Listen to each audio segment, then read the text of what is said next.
오늘 말씀은 창세기 25장입니다.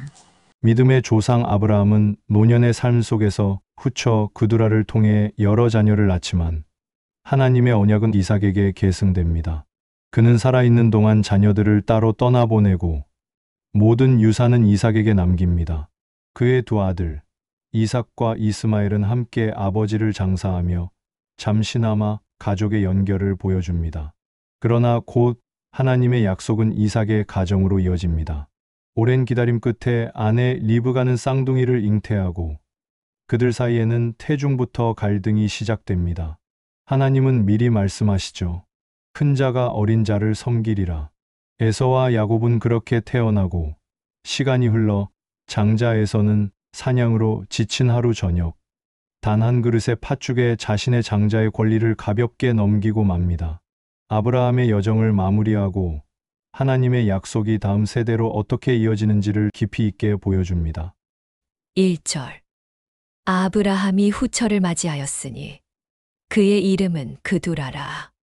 사라가 죽은 후 아브라함의 재혼은 자연스러운 일이지만 성경이 이를 기록하는 이유는 그두라의 자손들과 약속의 아들 이삭을 명확히 구분하여 하나님의 언약이 오직 이삭의 계보를 통해 이어짐을 강조하기 위함입니다. 위대한 아내 사라를 막벨라 굴에 묻은 아브라함의 시간은 멈추지 않았고 그의 곁에 그두라라는 새로운 여인이 함께하게 됩니다. 이는 거룩한 언약의 길을 걸어온 한 남자의 인간적인 삶의 마지막 페이지였고 하나님은 이 페이지를 통해 누가 진짜 약속의 주인공인지를 더욱 선명하게 만드실 준비를 하고 계셨습니다. 갈라디아서 4장 22절 23절 기록된 바 아브라함에게 두 아들이 있으니 하나는 여종에게서 하나는 자유 있는 여자에게서 났다 하였으며 여종에게서는 육체를 따라 났고 자유 있는 여자에게서는 약속으로 말미암았느니라. 바울이 사라와 하갈을 비유로 사용했듯 그두라의 자손들 역시 육체를 따라 난 자들에 해당합니다.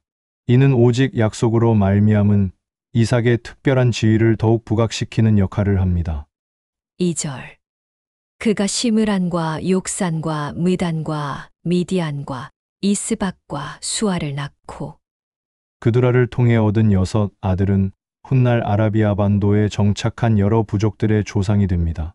이는 하나님이 아브라함에게 주신 많은 민족의 아버지가 되리라는 축복. 창세기 17장 5절 이삭의 언약적인 계보 외에도 혈통적으로도 넓게 성취되었음을 보여줍니다. 아브라함의 장막에 다시 아이들의 울음소리가 울려 퍼졌습니다. 시므란, 욕산, 무단. 이들은 비록 언약의 중심에서는 비껴 있었지만 아브라함이라는 거대한 나무에서 뻗어나온 또 다른 가지들이었고 하나님의 일반적인 축복 아래 번성할 씨앗들이었습니다. 로마서 4장 17절 기록된 바 내가 너를 많은 민족의 조상으로 세웠다 하심과 같으니 바울은 아브라함이 단지 이스라엘만의 조상이 아니라 많은 민족의 조상임을 인용합니다.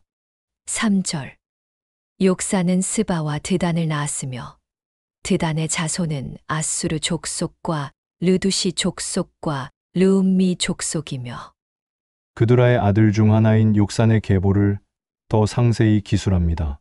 여기에 언급된 스바와 드단은 고대 아라비아의 중요한 무역 도시 및 부족의 이름으로 다른 성경에도 등장하여 기록의 역사적 배경을 뒷받침합니다.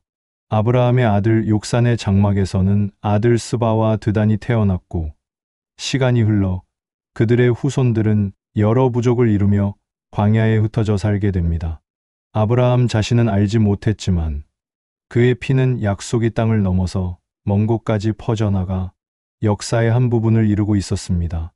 디모데후서 2장 17절 그러나 하나님의 견고한 터는 섰으니 인침이 있어 일렀으되 주께서 자기 백성을 아신다 하며 하나님께서는 온 인류의 역사가 그분의 주권 아래 있음을 보여주시기 위해 드단의 자손들과 같은 구체적인 이름들을 기록하셨습니다. 주님은 자신의 백성을 특별히 아시지만 모든 피조물의 역사 또한 그분의 눈앞에 있습니다. 4절 미디안의 아들은 에바와 에벨과 한옥과 아비다와 엘다아이니 다 그두라의 자손이었더라. 그두라 자손의 족보가 미디안의 아들들을 마지막으로 마무리됩니다. 지금은 그저 족보의 한 줄에 불과한 이 이름들이 먼 훗날 이스라엘의 역사와 운명에 깊이 얽히게 될 줄은 아무도 몰랐습니다. 사도행전 7장 29절 30절. 모세가 이 말 때문에 도주하여 미디안 땅에서 나그네 되어 거기서 아들 둘을 낳으니라. 창세기 25장에 기록된 미디안의 후손들이 형성한 땅으로 하나님의 사람이 훈련받고 소명을 받는 역사적 무대가 되었습니다. 5절. 아브라함이 이삭에게 자기의 모든 소유를 주었고. 이것은 단순한 재산 상속이 아닙니다.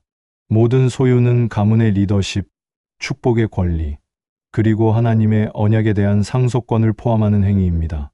아브라함은 하나님의 뜻에 따라 이삭을 유일한 언약의 상속자로 공표한 것입니다. 그의 모든 양떼와 가축, 금과 은, 그리고 눈에 보이지 않는 더 위대한 유산인 하나님의 약속까지 그는 이 모든 것을 오직 한 사람, 기적의 아들 이삭의 손에 넘겨주었습니다. 그것은 그의 마지막이자 가장 위대한 신앙 고백이었습니다. 요한복음 3장 35절. 아버지께서 아들을 사랑하사 만물을 다 그의 손에 주셨으니 아브라함이 자신의 모든 것을 이삭에게 주었듯 하늘의 아버지께서는 자신의 모든 것을 독생자 예수 그리스도께 주셨습니다. 이삭이 아버지의 유일한 상속자였듯 예수님은 만물의 유일한 상속자이십니다. 6절. 자기 서자들에게도 재산을 주어 자기 생전에 그들로 하여금 자기 아들 이삭을 떠나 동방 곧 동쪽 땅으로 가게 하였더라. 아브라함은 다른 아들들을 빈손으로 내치지 않고 재산을 주어 배려를 했지만 언약의 땅에서는 분리시켰습니다. 이는 미래의 갈등을 예방하고 언약의 계보가 혼잡해지지 않도록 보호하려는 지혜로운 조치입니다. 그는 다른 아들들을 불러 이것을 가지고 동쪽으로 가거라. 너희의 삶의 터전은 그곳에 있다고 말하며 약속의 아들 이삭을 위하여 거룩한 분리를 행했습니다. 고린도후서 6장 17절. 그러므로 너희는 그들 중에서 나와서 따로 있고 부정한 것을 만지지 말라. 내가 너희를 영접하여 언약 백성의 분리와 거룩이라는 주제는 신약에서도 중요하게 다루어집니다. 아브라함이 이삭을 위해 다른 아들들을 분리시킨 것처럼 하나님은 당신의 자녀들이 세상과 구별되기를 원하십니다. 7절. 아브라함의 향년이 175세라. 아브라함의 최종 나이가 기록됩니다. 그는 75세에 부름받아 100년의 순례 여정을 살았고 이삭이 태어난 후 75년, 야곱과 에서가 15세가 되는 해에 죽음을 맞이했습니다. 175년, 한 사람이 살아온 시간이라고 하기에는 너무나 길고 굵은 세월이었습니다. 그의 인생은 하나님의 약속이라는 시실과 인간의 순종이라는 날실로 짜인 한 편의 대서사시였습니다. 야고보서 2장 23절. 이에 성경에 이른바 아브라함이 하나님을 믿으니 이것을 의로 여기셨다는 말씀이 이루어졌고 그는 하나님의 벗이라 칭함을 받았나니 175년의 삶 전체가 아브라함이 하나님의 벗이라 불릴 만한 믿음의 여정이었음을 증명합니다. 그의 나이는 단순히 살아온 횟수가 아니라 믿음이 어떻게 삶으로 증명되는지를 보여주는 시간의 기록입니다. 8절. 그의 나이가 높고 늙어서 기운이 다하여 죽어 자기 열조에게로 돌아가매. 히브리어 원문은 나이가 좋고 늙어 만족하고 죽었다고 표현하는데 이는 그가 하나님의 은혜 안에서 충만한 삶을 살고 평안히 임종했음을 의미합니다. 100년의 순례길, 아브라함의 눈은 빛을 잃고 숨결은 잦아들었지만 그의 얼굴에는 후회가 아닌 평안이 가득했습니다. 그는 약속의 완성을 보지 못했지만 약속하신 분을 온전히 신뢰했기에 만족하며 눈을 감고 보이지 않는 본향으로 돌아갔습니다. 디모데후서 4장 7절 8절. 나는 선한 싸움을 싸우고 나의 달려갈 길을 마치고 믿음을 지켰으니 이제후로는 나를 위하여 의의 면류관이 예비되었으므로. 바울이 자신의 삶을 돌아보며 했던 이 고백은 아브라함의 죽음에 그대로 적용될 수 있습니다. 아브라함 역시 믿음의 선한 싸움을 싸웠고 순례길을 마쳤으며 죽는 순간까지 믿음을 지켰습니다. 그의 죽음은 패배가 아닌 의의 면류관을 받으러 가는 개선이었습니다. 9절. 그의 아들들인 이삭과 이스마엘이 그를 마므레 앞에 족속 소할의 아들 에브론의 밭에 있는 막벨라 굴에 장사하였으니. 한때 갈등 관계였던 이삭과 이스마엘이 아버지의 장례를 위해 함께합니다. 이는 일시적인 화해이며 아브라함이라는 인물의 권위를 보여줍니다. 너무나 다른 길을 걸어온 두 형제, 약속의 아들 이삭과 광야의 아들 이스마엘이 아버지의 시신 앞에서 나란히 섰습니다. 그 순간만큼은 모든 갈등과 아픔이 침묵 속에 가라앉았고 그들은 함께 흙을 파고 존경하는 아버지를 어머니 사라 곁에 뉘어드렸습니다. 로마서 12장 18절. 할 수 있거든 너희로서는 모든 사람과 더불어 화목하라. 비록 이삭과 이스마엘의 화해가 완전하거나 영구적이지는 않았지만 그들은 아버지의 장례라는 중요한 순간에 할 수 있는 한 화목을 이루었습니다. 이는 성도들이 모든 사람과 평화를 추구해야 한다는 바울의 권면을 생각하게 합니다. 10절. 이것은 아브라함이 헷 족속에게서 산 밭이라. 아브라함과 그의 아내 사라가 거기 장사되니라. 성경은 아브라함이 묻힌 장소가 그가 정당한 값을 치르고 산 밭임을 다시 한번 강조합니다. 이 땅은 단순한 무덤을 넘어 가나안 땅을 미래에는 기업으로 받을 것이라는 믿음의 거점 역할을 합니다. 아브라함이 묻힌 곳은 빼앗거나 빌린 땅이 아니었습니다. 그는 죽어서야 비로소 그 땅의 주인이 되었고 그의 무덤은 후손들에게 이 땅은 우리 것이다. 돌아와야 할 우리의 본향이다 라고 외치는 영원한 표대가 되었습니다. 히브리서 11장 9절. 믿음으로 그가 이방의 땅에 있는 것 같이 약속의 땅에 거류하여 동일한 약속을 유업으로 함께 받은 이삭 및 야곱과 더불어 장막에 거하였으니 아브라함은 약속의 땅에서 장막에 거하는 나그네로 살았지만 막벨라 굴을 소유함으로 그 땅에 대한 믿음의 권리를 행사했습니다. 그의 무덤은 그가 비록 죽었지만 여전히 그 땅의 상속자임을 증거하는 표식이었습니다. 11절. 아브라함이 죽은 후에 하나님이 그의 아들 이삭에게 복을 주셨고 이삭은 브엘라헤로이 근처에 거주하였더라. 인간 아브라함은 죽었지만 하나님의 언약은 죽지 않습니다. 하나님은 즉시 이삭에게 복을 주심으로써 언약의 계승이 공식적으로 이루어졌음을 선포합니다. 위대한 아버지의 그림자가 사라진 자리, 이삭은 홀로 남았지만 혼자가 아니었습니다. 아버지의 하나님이 이제 나의 하나님이 되어 그에게 다가오셨습니다. 아브라함이 죽었으나 나는 살아있다. 이제 내가 너에게 복을 주겠다. 하나님의 언약은 멈춤 없이 다음 세대로 흘러가기 시작했습니다. 마태복음 28장 20절. 볼지어다 내가 세상 끝날까지 너희와 항상 함께 있으리라 하시니라. 하나님의 약속과 임재는 한 세대에 머무르지 않고 영원합니다. 아브라함과 함께 하신 하나님이 이삭과 함께 하셨듯 예수님은 제자들과 그리고 오늘날의 교회와 세상 끝날까지 함께 하시겠다고 약속하십니다. 12절. 사라의 여종 애굽인 하갈이 아브라함에게 낳은 아들 이스마엘의 족보는 이러하고. 언약의 계보인 이삭의 이야기가 본격적으로 시작되기 전 성경은 이스마엘의 역사를 먼저 정리하여 마무리 짓습니다.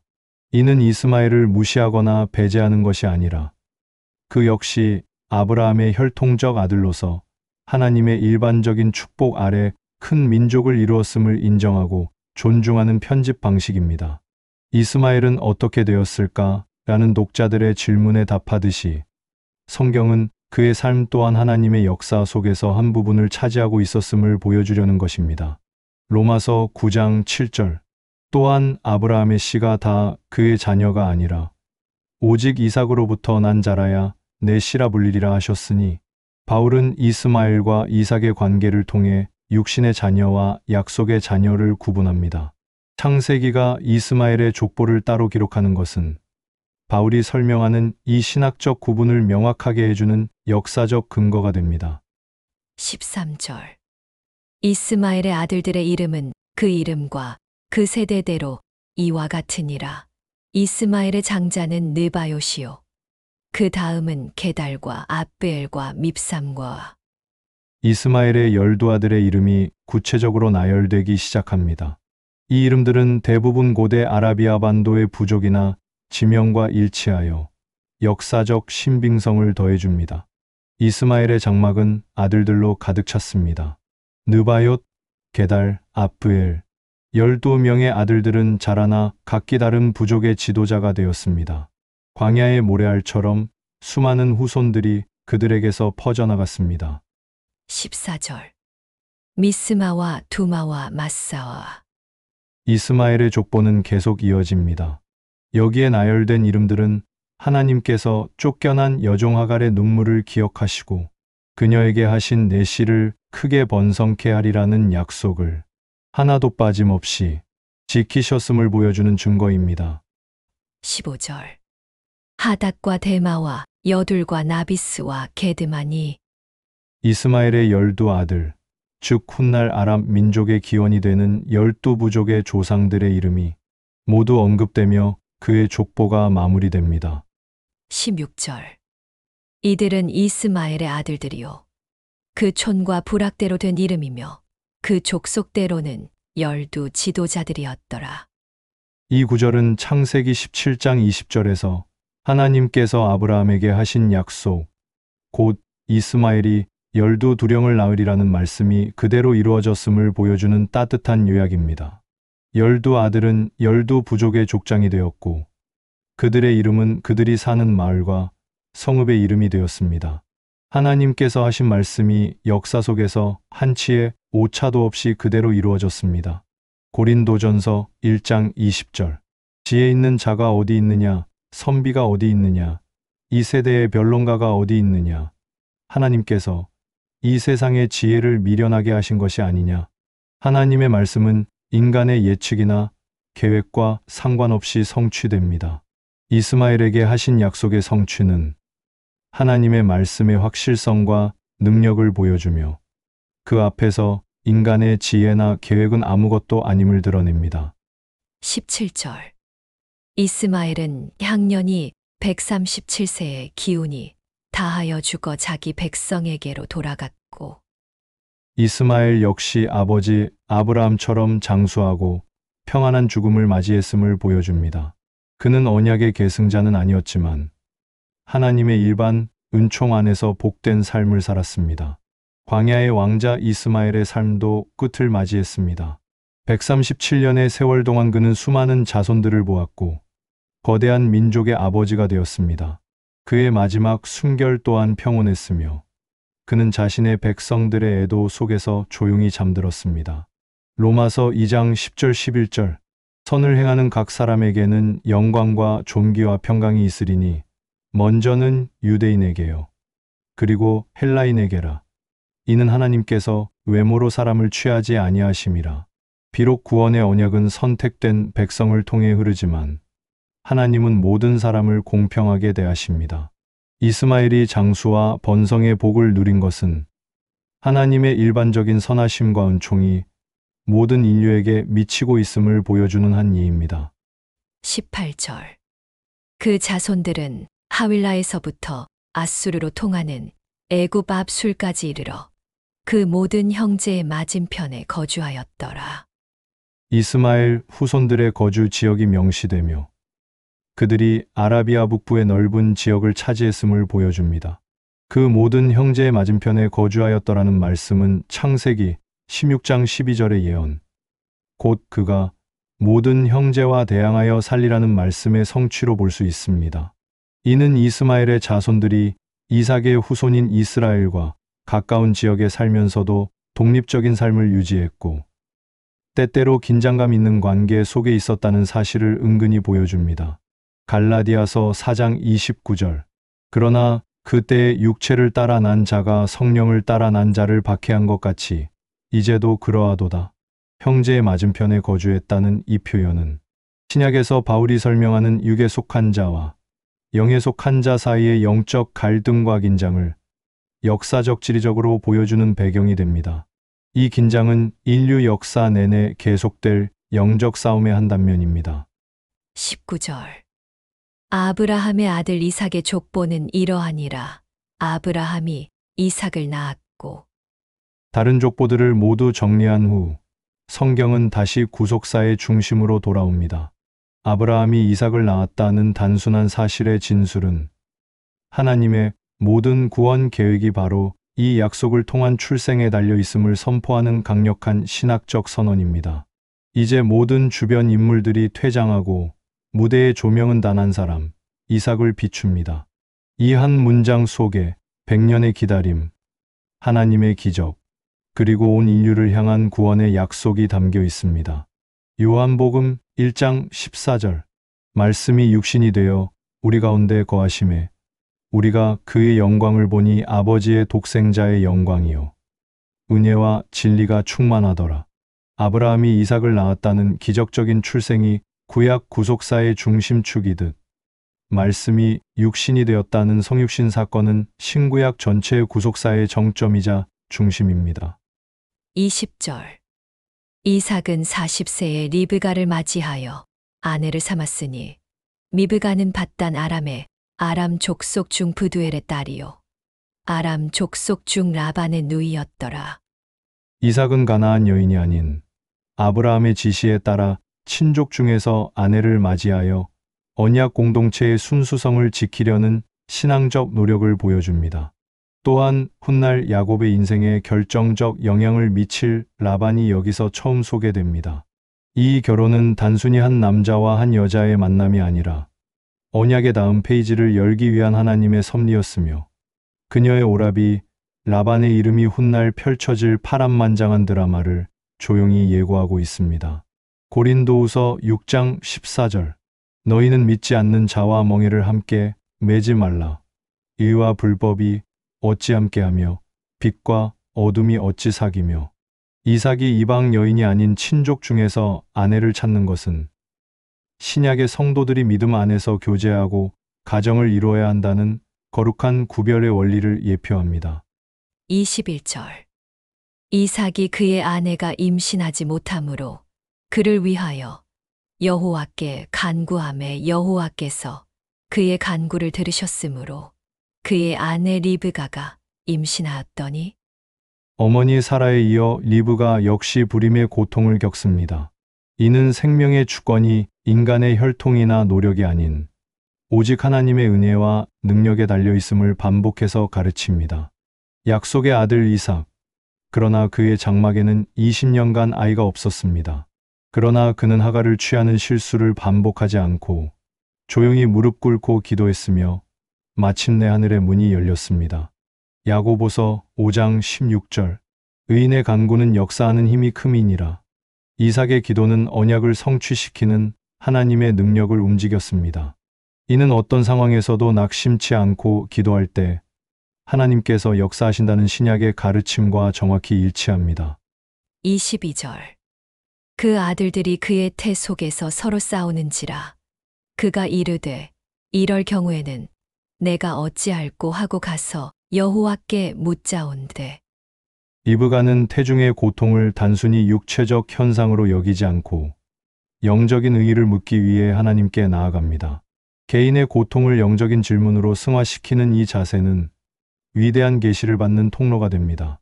리브가의 뱃속은 전쟁터 같았고 기쁨이어야 할 임신이 극심한 고통으로 다가오자 그녀는 하나님, 도대체 왜입니까? 라고 절규하며 자신의 고통을 가지고 세상이 아닌 하나님 앞으로 직접 달려갔습니다. 빌립보서 4장 6절. 아무것도 염려하지 말고 다만 모든 일에 기도와 간구로 너희 구할 것을 감사함으로 하나님께 아뢰라. 리브가는 자신의 이해할 수 없는 고통과 염려를 그대로 하나님께 가져갔습니다. 이는 모든 문제 앞에서 먼저 하나님께 아뢰라는 바울의 권면을 삶으로 보여준 훌륭한 믿음의 본보기입니다. 23절. 여호와께서 그에게 이르시되 두 국민이 내 태중에 있구나. 두 민족이 내 복중에서부터 나누이리라. 이 족속이 저 족속보다 강하겠고 큰 자가 어린 자를 섬기리라 하셨더라. 이 구절은 창세기의 핵심 신학을 담고 있습니다. 큰 자가 어린 자를 섬기리라는 선언은 인간의 질서와 상식 장자권을 뒤엎는 하나님의 주권적 선택을 보여줍니다. 하나님의 음성이 리브가에게 임했습니다. 내 안에는 두 민족이 전쟁을 하고 있다. 세상의 법칙과 달리 내가 택한 자는 동생이 될 것이다. 인간의 모든 상식을 뛰어넘는 하늘의 질서가 선포되는 순간이었습니다. 로마서 9장 11절 12절. 그 자식들이 아직 나지도 아니하고 무슨 선이나 악을 행하지 아니한 때에 택하심을 따라대는 하나님의 뜻이 행위로 말미암지 않고 오직 부르시는 이로 말미암아 서게 하려 하사 리브가에게 이르시되 큰 자가 어린 자를 섬기리라 하셨나니. 바울은 이 구절을 직접 인용하여 구원이 인간의 행위나 자격이 아닌 오직 하나님의 주권적인 선택에 달려 있다는 교리를 설명하는 가장 강력한 증거로 사용합니다. 24절. 그 해산 기한이 찬즉 태에 쌍둥이가 있었는데 하나님께서 리브가에게 계시를 하였음과 같이 두 국민이 내 태중에 있구나가 실제로 확인되는 순간입니다. 10달의 고통스러운 기다림이 끝나고 리브가의 해산일이 되자 하나님의 말씀이 사실이었음이 드러났습니다. 그녀의 태 안에는 한 아이가 아닌 두 아이가 있었습니다. 이제 곧 한 어머니의 자궁에서 시작된 전쟁이 세상 밖으로 터져 나올 것입니다. 갈라디아서 4장 4절. 때가 참에 하나님이 그 아들을 보내사 여자에게서 나게 하시고 리브가의 해산 기한이 찬 것처럼 하나님은 구원의 역사를 당신의 완벽한 시간표, 즉 때가 찼을 때에 이루십니다. 쌍둥이의 출생이 하나님의 예언의 성취였듯 예수 그리스도의 출생은 모든 예언의 궁극적인 성취입니다. 25절. 먼저 나온 자는 붉고 전신이 털옷 같아서 이름을 에서라 하였고 먼저 태어난 아이의 이름이 그의 외모적 특징에서 비롯됩니다. 불다는 그의 별명인 에돔과 연결되며 털옷 같다는 이름 에서의 배경이 됩니다. 첫 아이가 세상에 나왔을 때 아이의 피부는 붉었고 온몸은 털로 뒤덮여 마치 털옷을 입고 태어난 것 같았습니다. 사람들은 그를 털북숭이라는 뜻의 에서라고 불렀고 그의 모습은 마치 길들여지지 않은 광야의 생명력 그 자체였습니다. 로마서 1장 20절. 창세로부터 그의 보이지 아니하는 것들, 곧 그의 영원하신 능력과 신성이 그가 만드신 만물에 분명히 보여 알려졌나니 에서는 그의 외모와 기질을 통해 그의 정체성이 드러났습니다. 이처럼 하나님은 피조물을 통해 당신의 성품과 계획의 단면들을 드러내시며 피조 세계에는 여전히 창조주의 흔적이 남아 있습니다. 26절. 후에 나오는 손으로 에서의 발꿈치를 잡았으므로 그 이름을 야곱이라 하였으며 리브가가 그들을 낳을 때에 이삭이 60세였더라. 동생 야곱은 태어나는 순간부터 형을 이기려는 경쟁적인 모습을 보입니다. 발꿈치를 잡다는 동사가 그의 이름 야곱의 어원이 되며 이는 속이다라는 부정적인 의미도 내포합니다. 에서가 나온 직후 작은 손 하나가 따라 나와 형의 발꿈치를 꽉 붙잡고 놓지 않았습니다. 나도 뒤지지 않겠다고 외치는 듯 했습니다. 사람들은 이 집요한 아이에게 발꿈치를 잡는 자라는 뜻의 야곱이라는 이름을 붙여주었습니다. 호세아 12장 3절. 야곱은 모태에서 그의 형의 발 뒤꿈치를 잡았고 또 작년에 하나님과 겨루었으며 후대의 선지자 호세아는 야곱의 이 출생 사건을 그의 평생의 정체성과 연결하여 해석합니다. 그는 태어나면서부터 남을 붙잡고 겨루는 자였고 마침내 하나님과 씨름하는 자로 성장했음을 보여줍니다. 27절. 그 아이들이 장성함에 에서는 익숙한 사냥꾼이었으므로 들사람이 되고 야곱은 조용한 사람이었으므로 장막에 거주하니. 두 아들의 기질이 극명하게 대조됩니다. 에서는 외향적이고 충동적인 들사람, 야곱은 내성적이고 신중한 장막의 사람으로 성장합니다.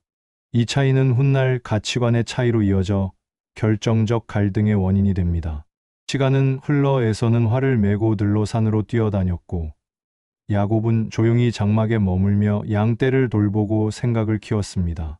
너무나 다른 두 아들의 모습은 앞으로 닥칠 폭풍을 예고하는 고요함과 같았습니다. 고린도전서 2장 14절. 육에 속한 사람은 하나님의 성령의 일들을 받지 아니하나니 이는 그것들이 그에게는 어리석게 보이며 또 그는 그것들을 알 수도 없나니 그러한 일은 영적으로 분별되기 때문이라. 들사람에서는 육적인 것에 가치를 둔 육에 속한 사람을, 장막의 사람 야곱은 비록 방법은 틀렸지만 영적인 것을 사모했다는 점에서 영적인 일에 관심을 둔 사람의 유형을 보여줍니다. 28절. 이삭은 에서가 사냥한 고기를 좋아하므로 그를 사랑하고 리브가는 야곱을 사랑하였더라. 부모의 편애가 노골적으로 드러납니다. 이삭은 자신의 입맛을 만족시켜주는 에서를, 리브가는 자신과 기질이 비슷한 야곱을 사랑했습니다. 이 편애는 가정 내 갈등을 심화시키고 비극의 씨앗을 심었습니다. 아버지 이삭의 눈길은 늘 사냥 고기를 가져오는 에서에게, 어머니 리브가의 마음은 조용한 야곱에게로 향했습니다. 사랑이 나뉘자 가정은 둘로 쪼개졌습니다. 야고보서 2장 1절. 내 형제들아 영광의 주 곧 우리 주 예수 그리스도에 대한 믿음을 너희가 가졌으니 사람을 차별하여 대하지 말라. 이삭과 리브가의 편애는 신약에서 엄격히 금하는 차별의 한 형태입니다. 29절. 야곱이 죽을 쏘았더니 에서가 들에서 돌아와서 심히 피곤하여. 결정적인 사건의 무대가 설정됩니다. 야곱은 장막 안에서 평온한 상태에 있고 에서는 들판에서 돌아와 육체적으로 극도로 지치고 굶주린 상태에 있습니다. 이 극명한 대조는 에서가 시험에 빠지기 쉬운 가장 취약한 상태에 놓여 있음을 보여줍니다. 어느 날 야곱이 죽을 쓰고 있을 때 형 에서가 사냥터에서 돌아왔습니다. 온종일 들판을 헤맨 그는 먼지를 뒤집어 쓴 채 허기와 피로에 지쳐 금방이라도 쓰러질 것만 같았습니다. 마태복음 4장 2절 3절. 40일을 밤낮으로 금식하신 후에 줄이신지라 시험하는 자가 예수께 나와서 이르되, 예수님께서도 가장 굶주리고 육체적으로 약해지셨을 때 사탄의 시험을 받으셨습니다. 에서는 이 시험에서 넘어졌지만 예수님은 말씀으로 승리하셨습니다. 이는 인간이 육체적으로 가장 약할 때가 영적으로 가장 큰 시험의 순간이 될 수 있음을 보여줍니다. 30절. 야곱에게 이르되 내가 피곤하니 그 붉은 것을 내가 먹게 하라 한지라. 그러므로 에서의 별명은 에돔이더라. 에서는 너무나 굶주린 나머지 죽의 이름조차 부를 여유가 없습니다. 그는 단지 그 붉은 것을 달라고 외칩니다. 그의 이 즉각적이고 감각적인 반응 때문에 그는 불타는 뜻의 에돔이라는 별명을 얻게 되고, 이는 훗날 그의 후손인 에돔 족속의 이름이 됩니다. 한순간의 욕망이 그의 영원한 정체성을 결정해버린 것입니다. 에서의 눈에는 오직 펄펄 끓는 붉은 죽만이 보였고, 그는 야곱에게 야, 그 붉은 것 좀 다오. 당장 배고파 죽겠다. 고 소리쳤습니다. 그날 이후 사람들은 그를 붉은 자, 에돔이라고 부르기 시작했습니다. 빌립보서 3장 19절. 그들의 마침은 멸망이요 그들의 신은 배요 그 영광은 그들의 부끄러움에 있고 땅의 일을 생각하는 자라. 바울이 묘사하는 땅의 일을 생각하는 자의 모습이 에서에게서 정확히 나타납니다. 그의 신은 배였고 그는 자신의 배를 채우기 위해 영원한 가치를 팔아넘겼습니다.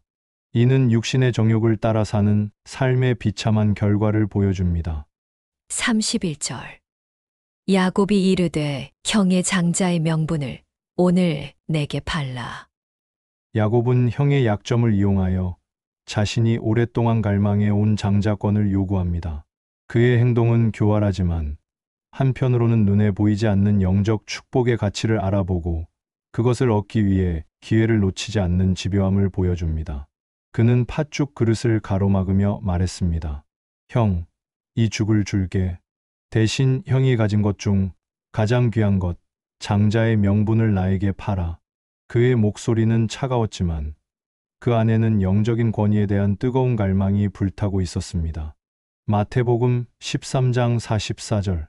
천국은 마치 밭에 감추인 보화와 같으니 사람이 이를 발견한 후 숨겨두고 기뻐하며 돌아가서 자기의 소유를 다 팔아 그 밭을 사느니라. 비록 야곱의 방법은 죄악되었지만 장자권이라는 보화의 가치를 알아보고 그것을 얻기 위해 대가를 치르려 했다는 점에서 천국의 가치를 알고 모든 것을 포기하는 사람의 모습을 비뚤어진 형태로 보여줍니다. 32절. 에서가 이르되 내가 죽게 되었으니 이 장자의 명분이 내게 무엇이 유익하리요. 에서의 가치관이 적나라하게 드러납니다. 그는 지금 당장 죽을 것 같은 육체의 고통 앞에서 미래에 주어질 영적인 축복인 장자권을 무가치한 것으로 여깁니다. 그는 코웃음을 쳤습니다. 장자의 명분, 지금 당장 배고파 죽겠는데 그깟 이름이 무슨 소용이야. 그게 나를 배부르게 해줘. 그의 눈에는 영적인 축복은 보이지 않았고 오직 끓고 있는 팥죽만이 유일한 가치였습니다. 고린도후서 4장 18절. 우리가 주목하는 것은 보이는 것이 아니요 보이지 않는 것이니 보이는 것은 잠깐이요 보이지 않는 것은 영원함이라. 에서는 보이는 것 팥죽을 주목했고 보이지 않는 것 장자권을 경멸했습니다. 이는 그리스도인들이 추구해야 할 가치관과 정확히 반대되는 모습입니다. 33절. 야곱이 이르되 오늘 내게 맹세하라. 에서가 맹세하고 장자의 명분을 야곱에게 판지라. 야곱은 단순한 약속이 아닌 맹세를 요구함으로써 거래를 돌이킬 수 없는 공식적인 계약으로 만듭니다. 에서는 아무런 망설임 없이 맹세하며 하나님이 주신 거룩한 권리를 자신의 입으로 포기하고 팔아넘깁니다. 그냥은 안 돼. 하나님의 이름으로 맹세해. 야곱은 쐐기를 박았고 에서는 귀찮다는 듯이 맹세했습니다. 하나님의 이름이 담긴 거룩한 맹세가 팥죽 한 그릇 값에 팔려나가는 순간이었습니다. 마태복음 5장 34절. 나는 너희에게 이르노니 도무지 맹세하지 말지니. 예수님은 경솔한 맹세를 금하셨습니다. 에서가 얼마나 자신의 말과 하나님의 이름을 가볍게 여겼는지를 보여줍니다. 그는 거룩한 맹세를 자신의 욕망을 채우는 도구로 전락시켰습니다. 34절. 야곱이 떡과 팥죽을 에서에게 주매 에서가 먹으며 마시고 일어나 갔으니 에서가 장자의 명분을 가볍게 여김이었더라. 성경은 이 사건을 에서가 장자의 명분을 가볍게 여겼다고 명확하게 평가합니다. 이것은 단순히 배고픔에 굴복한 실수가 아니라 영적인 가치를 멸시한 그의 근본적인 태도와 가치관의 문제였음을 지적합니다. 에서는 팥죽 한 그릇을 단숨에 비우고 떡으로 그릇을 닦아 먹고는 아무 일 없었다는 듯이 훌을 털고 일어나 가버렸습니다. 그의 등 뒤로 하나님으로부터 오는 모든 축복의 통로가 닫히고 있었습니다. 히브리서 12장 16절. 음행하는 자와 혹한 그릇 음식을 위하여 장자의 명분을 판 에서와 같이 망령된 자가 없도록 살피라. 신약은 에서를 망령된 자, 즉 거룩한 것을 속되게 여기는 자의 대표적인 예로 제시하며 성도들이 순간의 만족을 위해 영원한 기업을 포기하는 어리석음을 범하지 말라고 강력하게 경고합니다. 기도하겠습니다. 신실하신 하나님 아버지, 믿음의 조상 아브라함의 생애를 마치게 하시고 그의 자손을 통해 언약을 이어가시는 주님의 뜻에 감사를 드립니다. 그두라의 자손도 이스마엘의 후손도 각자의 길을 가게 하시되 이삭을 통해 언약의 중심을 이어가게 하심을 봅니다. 특히 에서가 눈앞의 욕구로 장자의 명분을 가볍게 여긴 것을 통해 저희도 하나님의 은혜와 약속을 소홀히 여기지 않도록 경각심을 갖게 하소서. 잠시의 유익보다 주의 뜻을 붙드는 삶이 되게 하옵소서. 우리 주 예수 그리스도의 이름으로 기도드립니다. 아멘. 다시 한번 창세기 25장 본문을 묵상합니다. 아브라함이 후처를 맞이하였으니 그의 이름은 그두라라. 그가 시므란과 욕산과 무단과 미디안과 이스박과 수아를 낳고 욕산은 스바와 드단을 낳았으며 드단의 자손은 아수르 족속과 르두시 족속과 르움미 족속이며 미디안의 아들은 에바와 에벨과 한옥과 아비다와 엘다아이니 다 그두라의 자손이었더라. 아브라함이 이삭에게 자기의 모든 소유를 주었고 자기 서자들에게도 재산을 주어 자기 생전에 그들로 하여금 자기 아들 이삭을 떠나 동방 곧 동쪽 땅으로 가게 하였더라. 아브라함의 향년이 175세라. 그의 나이가 높고 늙어서 기운이 다하여 죽어 자기 열조에게로 돌아가매 그의 아들들인 이삭과 이스마엘이 그를 마므레 앞 헷 족속 소할의 아들 에브론의 밭에 있는 막벨라 굴에 장사하였으니 이것은 아브라함이 헷 족속에게서 산 밭이라. 아브라함과 그의 아내 사라가 거기 장사되니라. 아브라함이 죽은 후에 하나님이 그의 아들 이삭에게 복을 주셨고 이삭은 브엘라헤로이 근처에 거주하였더라. 사라의 여종 애굽인 하갈이 아브라함에게 낳은 아들 이스마엘의 족보는 이러하고 이스마엘의 아들들의 이름은 그 이름과 그 세대대로 이와 같으니라. 이스마엘의 장자는 느바요시요 그 다음은 게달과 아브엘과 밉삼과 미스마와 두마와 마사와 하닷과 데마와 여둘과 나비스와 게드마니 이들은 이스마엘의 아들들이요 그 촌과 부락대로 된 이름이며 그 족속대로는 12 지도자들이었더라. 이스마엘은 향년이 137세에 기운이 다하여 죽어 자기 백성에게로 돌아갔고 그 자손들은 하윌라에서부터 아수르로 통하는 애굽 압술까지 이르러 그 모든 형제의 맞은편에 거주하였더라. 아브라함의 아들 이삭의 족보는 이러하니라. 아브라함이 이삭을 낳았고 이삭은 40세에 리브가를 맞이하여 아내를 삼았으니 미브가는 밧단 아람의 아람 족속 중 브두엘의 딸이요 아람 족속 중 라반의 누이였더라. 이삭이 그의 아내가 임신하지 못하므로 그를 위하여 여호와께 간구하매 여호와께서 그의 간구를 들으셨으므로 그의 아내 리브가가 임신하였더니 그 아들들이 그의 태 속에서 서로 싸우는지라. 그가 이르되 이럴 경우에는 내가 어찌할꼬 하고 가서 여호와께 묻자온대. 여호와께서 그에게 이르시되 두 국민이 내 태중에 있구나. 두 민족이 내 복중에서부터 나누이리라.